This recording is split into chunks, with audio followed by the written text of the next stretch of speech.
भट्ट जी कथा सुनाते हैं। गुरु भट्ट जी यहाँ कथा सुनाते हैं।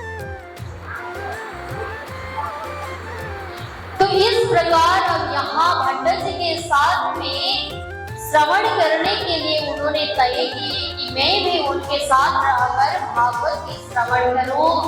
तो भट्ट जी श्री वृंदावन धाम से भागवत पूरी अध्ययन करके लौटे हुए बड़े ज्ञानी थे। तो उनके साथ में एक अवसर मिली देवचंद्र जी महाराज को कि मैं भी उनके साथ में रहेंगे, प्रवचन सुनो, कथा सुनो, मैं भी अपने जीवन में भक्ति भाव को और आगे बढ़ाऊंगी। भावना के साथ में देवचंद्र जी महाराज अब कथा श्रवण करने के लिए भट्ट जी के पास जाने लगे। बोले कृष्ण कन्हैया लाल की। तो इस प्रकार अब भट्ट जी के साथ में जब जाने लगे, जब कान्ह जी भट्ट ने कहा अरे कहाँ से आए हो, इतनी खबरें, वहां बहुत सारे लोग सेठ साहूकार भी आने लगते थे कथा श्रवण करने। तब देवचंद्र जी महाराज वहां कथा सुनने के लिए उपस्थित होते थे। तब जब तक देवचंद्र जी महाराज कथा श्रवण करने बैठते थे तब तक भट्ट जी आगे कथा को नहीं बढ़ाते थे। तब वहां के सेठ साहूकार विचार करने लगे कि क्या विचार करने लगे कि अरे भट्ट जी तो हम बैठे रहते हैं तो और बातों में टाल देते हैं, फिर जब देवचंद्र जी आके बैठ जाते हैं तभी ये कथा श्रवण करवाने शुरू किया करते हैं। तब एक बार सेठ साहूकार वहां के चौधरी लोगों ने कहा अरे भट्ट जी, जब तक आप ये देवचंद्र नहीं आते तब तक आप तो हमें कथा नहीं श्रवण कराते। तो बात क्या है, आपको देवचंद्र क्या देते? जब लगे ये नहीं आवता बोलो करो नहीं उच्चार। आप तो ये जब तक नहीं आते तब तक कथा वाचन नहीं करते, क्या देते आपको देवचंद्र? तब भट्ट जी ने कहा हमें क्या मिलेगा? जब हम श्याम सुंदर जी के आगे जब व्यास में बैठ जाते हैं तब कथा श्रवण करवाते हैं तुम्हें, तब तो हमें कोई देने लेने की कोई भी मतलब कोई भी फिक्र नहीं रहता। हमें तो तुम्हें कथा पर ही हमें ध्यान होता है, कौन क्या लाके देगा, कौन ले जाएगा वो भी हमें पता नहीं। बस मुझे इतना ही पता है कि मेरा जो कहा हुआ वचन और वाणी ये श्रीमद् भागवत के शास्त्रों की महिमा ध्यान से श्रवण करते हो वो देवचंद्र है। तब सेठ साहूकार के मन में लगा अरे भट्ट जी तो क्या कह रहे हैं, हम भी तो रोज कथा श्रवण तो करते हैं, ध्यान से ही तो श्रवण करते हैं, तो हमें भट्ट जी क्यों नहीं देखते? गुरु भट्ट जी ऐसा कहने लगने के बाद सबके हृदय में गुस्सा होने लगा, अरे ये तो केवल ही देवचंद्र जी को देखते हैं। तो फिर देवचंद्र जी महाराज वहां नहीं आए थे तो भट्ट जी जब तक कथा सुनाते ही नहीं थे तब फिर भट्ट जी ने कहा जो कुछ यहाँ सेवा करते हो इस मंदिर में, मुझे जो कुछ भी मिलता है तो आप ही देते हो, जो कुछ आप देते हो वही हमें मिलता है। देवचंद्र बेचारे उनके तो कोई भी व्यवस्था नहीं है, बस वो इनके एक ही मकान है, छोटा सा मकान में रहते हैं, उनका कोई काम भी नहीं है, बस कथा श्रवण करने आते, कमाई तो करते नहीं देवचंद्र, तो वो क्या देते बेचारा, वो क्या दे सकते हैं? तो इस प्रकार भट्ट जी ने उन सब के वचन टाल दिए। तब उनके मन में तो लगा अरे भट्ट जी इतना हमसे भेदभाव रखते हैं। तब इतने कहने के बाद में वही देवचंद्र जी महाराज पहुंच जाते हैं। तब देवचंद्र जी महाराज पहुंचते ही कोई चुपचाप से रहने लगे। तब देवचंद्र जी महाराज आगे बैठ जाते थे, एक आसन में निष्ठा पूर्वक बैठकर कथा को श्रवण किया करते थे। तब भट्ट जी ने सबके सामने पूछा गया अरे सुनिए मैं आपको एक बात पूछ रहा हूं, तो कल का प्रसंग कहाँ हमें बता सकते हो?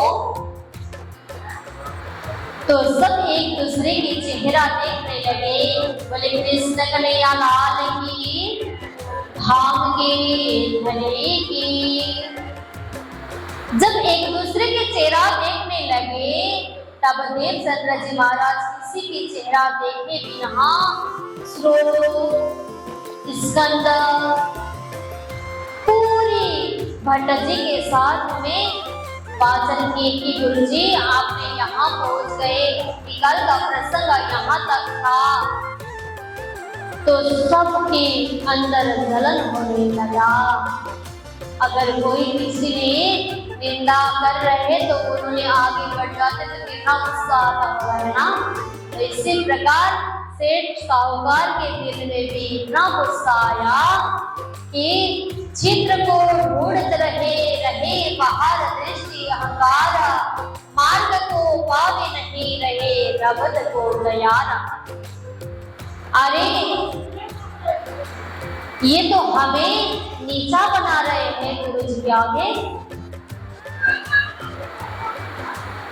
तो उस समय देवचंद्र जी महाराज के आप रोटी के बाद देखने लगे कि कहाँ देवचंद्र गलत करेगा। जब गलत करेगा तो हम इसकी हंसी उड़ा ले। तब देवचंद्र जी महाराज की त्रुटि ढूंढने लगे। कहीं भी देवचंद्र त्रुटि करे तो हम उनको नहीं छोड़ने वाले हैं। जो तो को काटा हुए ताकि होवे तो फला, वो भी फूल को फूल है बापू है तिरसुला। यहाँ क्या कहते हैं पता है? दुआ में कहा जाता है कबीर जी की, अगर कोई तुम्हें काढ़े फेंक देते तो उसमें श्रद्धा की भाव से सज्जन उसको फूल प्रदान करते हैं। तो बाद में जो उसको देखते हैं ना ऐसी अहंकार के स्वभाव से, तो बाद में जाके उसको दोबारा जन्म में भी त्रिशूल ही मिल जाएगा, उसको कुछ मिलने वाले नहीं है। तो देवचंद्र जी महाराज की श्रद्धा भक्ति ऐसी थी जो किसी की परवाह ही नहीं था उन्हें। चाहे सेठ साहूकार जितना भी अमीर हुए, चाहे उन्हें जितना भी इधर भट्टर जी को जो कुछ भी थे तो भी उन्हें कुछ परवाह नहीं था। बस वो अपने परमात्मा भक्ति की निष्ठा रखते थे और कुछ भी नहीं। संसार के लोग मर्यादा को भी नहीं देखते थे, लाज भी नहीं रखते थे। अगर हम भट्टर जी के साथ के आगे जाके बैठ जाओ तो कथा श्रवण करो, उसमें भी उनको शर्म नहीं आता था। तो अपने एक आसन से दूसरा आसन नहीं बनाते थे। वो आसन वासन और अनुशासन में रहकर उन्होंने कथा श्रवण किया करते थे, निष्ठा से श्रवण किया करते थे। कोई देत कसला तुमको तुम भर चाहिए, दिल सरत धाम की छोड़ियो सूरत पीछे जाओ जिना महामति प्रहलाद जी कहते हैं। कोई किसी ने अगर आपको दर्द पहुंचाए फिर भी आप उनकी भलाई क्यों ना सोचे, भला सोचते रहिएगा। कोई तुम्हें तकलीफ पहुंचाते रहे उनकी मतलब ना करना।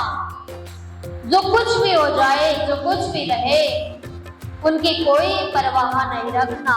चाहे आप यहाँ कथा श्रवण आ रहे हो तो कोई तुम्हें एक दूसरे से गुस्सा हो, उसमें भी कोई फर्क नहीं पड़ेगा कि कथा श्रवण हो ही रहा है ना, उसमें क्या लेना देना एक दूसरे से।